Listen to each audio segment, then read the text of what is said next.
저는 오늘 본문의 말씀을 가지고 가려진 예수라는 제목으로 하나님의 말씀을 전하겠습니다. 본문의 말씀은 예수님이 예루살렘에서 유대인들에게 하신 말씀 중 한 부분입니다.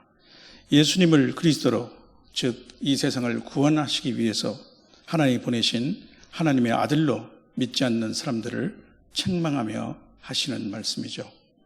예수님은 먼저 예수님을 증언하고 있는 증인들과 증거들에 대해서 말씀하셨습니다. 세례 요한, 또 예수님이 행하시는 일들, 그리고 성부 하나님입니다. 세례 요한의 증언과 예수님이 행하시는 많은 기사와 이적들에 대해서는 설명이 필요 없을 것입니다. 그렇다면 성부 하나님의 증언은 무엇일 것일까요? 이는 예수님을 통해 일하게 하시고 말씀하게 하시는 그 모든 것이 결국 하나님의 증언이라는 말씀이 됩니다. 또한 마태복음을 위시해서 새 공간 복음에서 모두 예수님이 세례 요한에게 세례를 받으시고 일어난 일을 기록하고 있습니다. 예수님께서 세례를 받으시고 물에서 올라오실 때 하늘이 열리고 하나님의 성령이 비둘기같이 내려 자기에게 임하시는 것을 보셨습니다. 바로 그때 하늘로부터 소리가 있어 말씀하시되 이는 내 사랑하는 아들이요 내 기뻐하는 자라 하시니라, 이렇게 기록되어 있습니다. 그러나 그들은 그 하나님의 음성을 듣지 못했고 또 성령님이 내려오시는 그 형상도 볼 수는 없었겠죠. 그리고 오늘 본문의 말씀대로 예수님은 네 번째 증인을 말씀하시는 것입니다.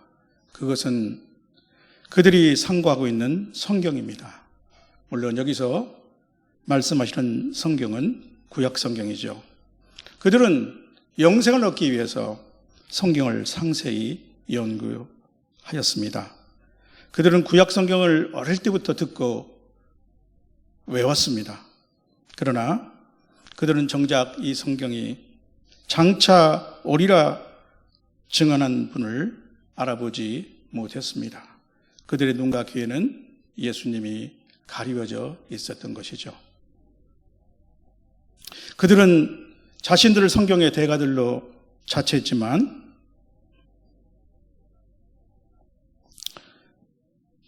그들은 율법의 말씀을 가진 자에게는 또 영생이 있는 것처럼 생각하고 그들의 율법 지식에 무한한 자부심을 가졌습니다.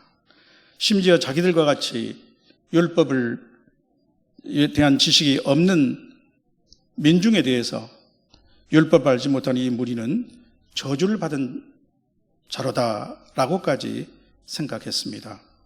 그러나 그들은 율법 앞에서 자신들이 참으로 부족한 존재이며 구원자를 필요로 한다는 것을 깨닫지 못했습니다. 따라서 그들은 그 성경이 앞으로 오실 예수 그리스도를 증언하고 있는 것조차 알지 못했던 것이죠. 예수님이 오시기 700년 전에 이사야 선지자를 통해서 하나님은 이렇게 말씀하셨습니다.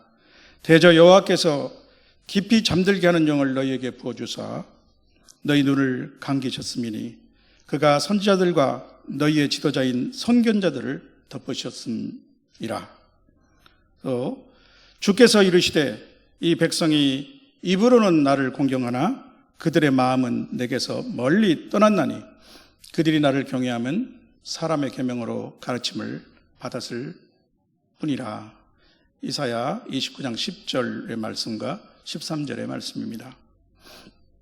그들은 마음으로 하나님을 사랑하고 공경하지 않았고 율법을 사람의 계명 정도로만 받았습니다.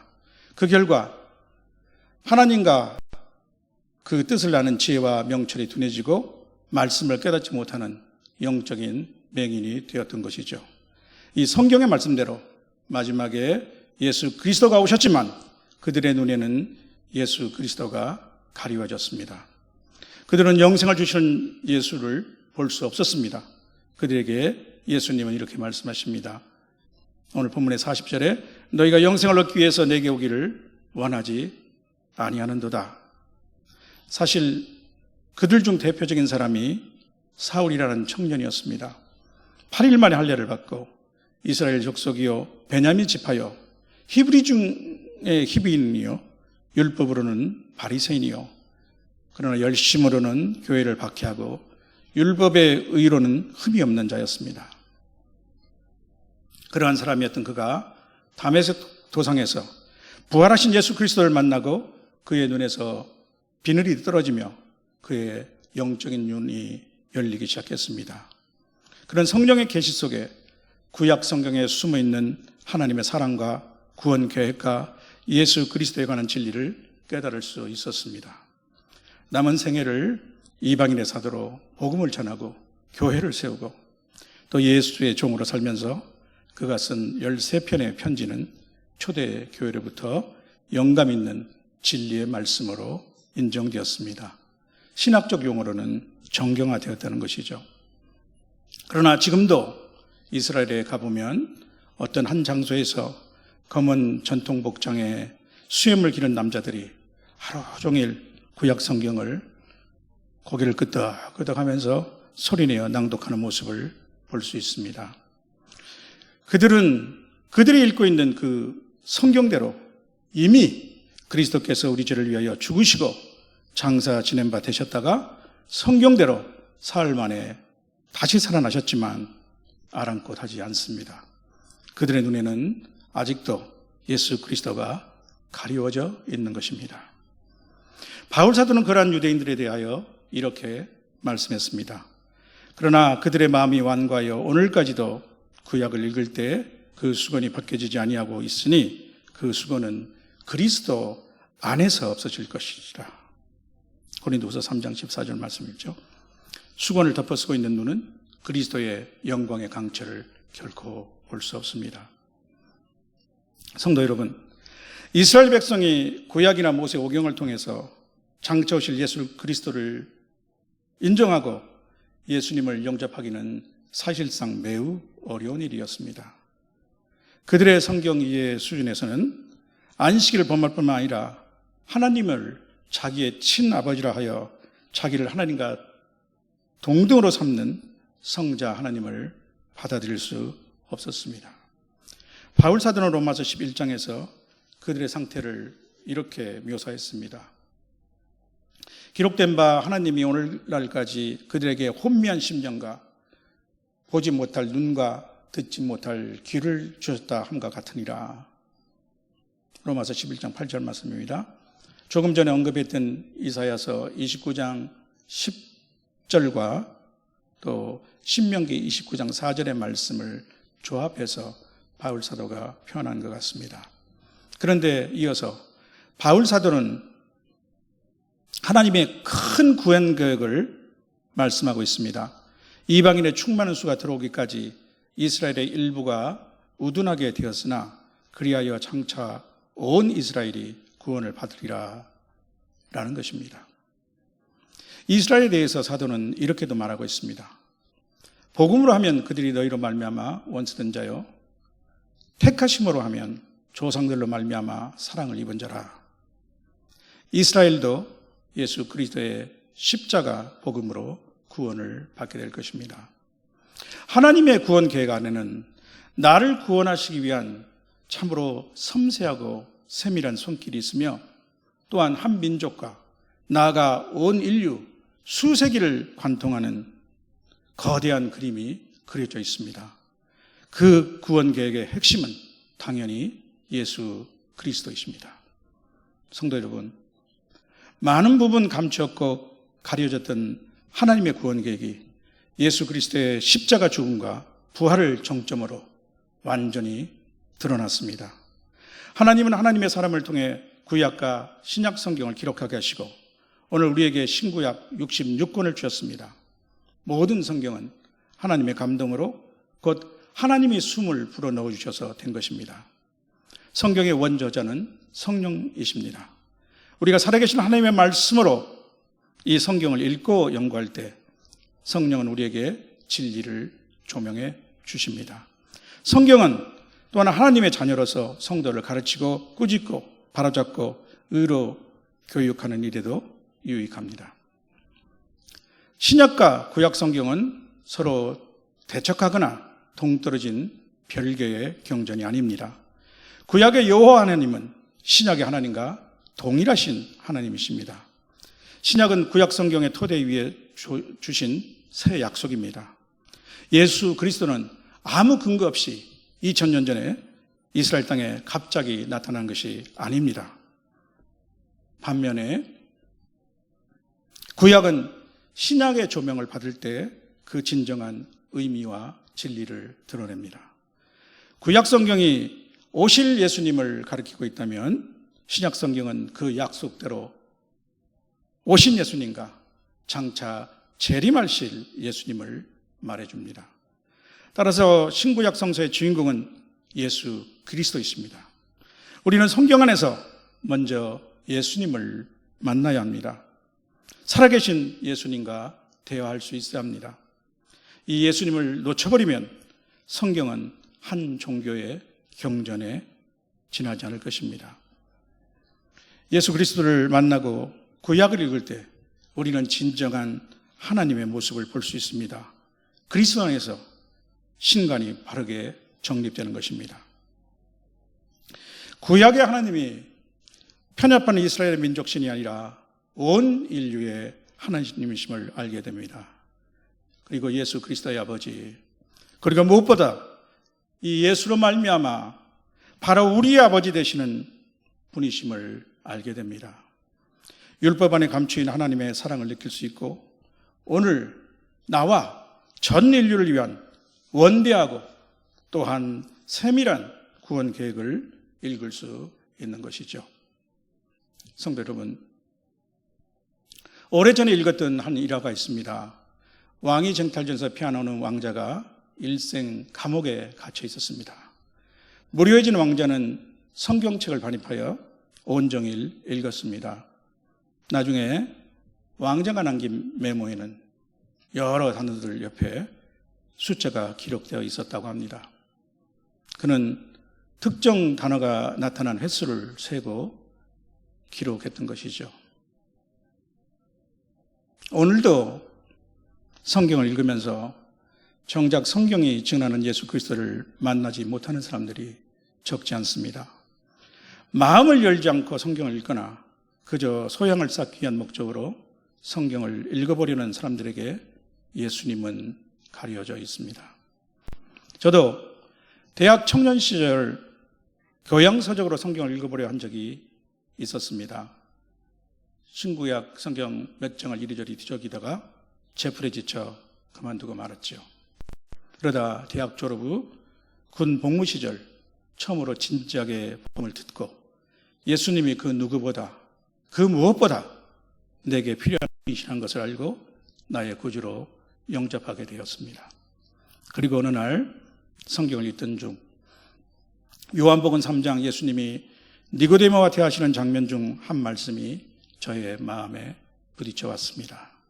바람이 임의로 불매 내가 그 소리를 들어도 어디서 와서 어디로 가는지 알지 못하나니 성령으로 난 사람도 다 그러하느니라.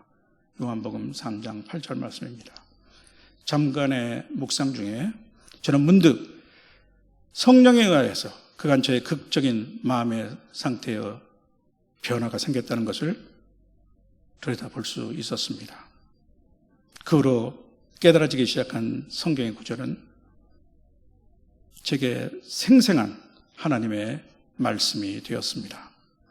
하루 수많은 시간 성경 읽기에 몰두하며 예수님이 더욱 친숙해지고 사랑하게 되었습니다.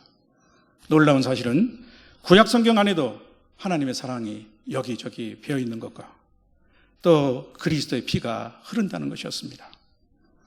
그 때맞게 추천받아 읽게 되는 기독교 관련 서적을 통해서 제가 깨달은 진리를 재확인하고 또한 영적 진리의 지평을 넓히면서 나름대로 체계화해 나갈 수도 있었습니다. 기독교는 결코 많은 종교 중에 하나가 아닙니다.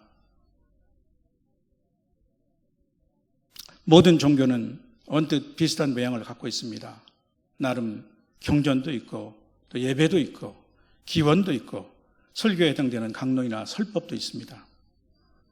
불교에도 아마 기독교를 못 받는 것이겠지만 참불가가 있고 또 참불대가 있다고 합니다. 그러나 기독교의 핵심은 예수 그리스도의 십자가 복음입니다. 이것이 다른 어떤 종교와도 다른 것입니다.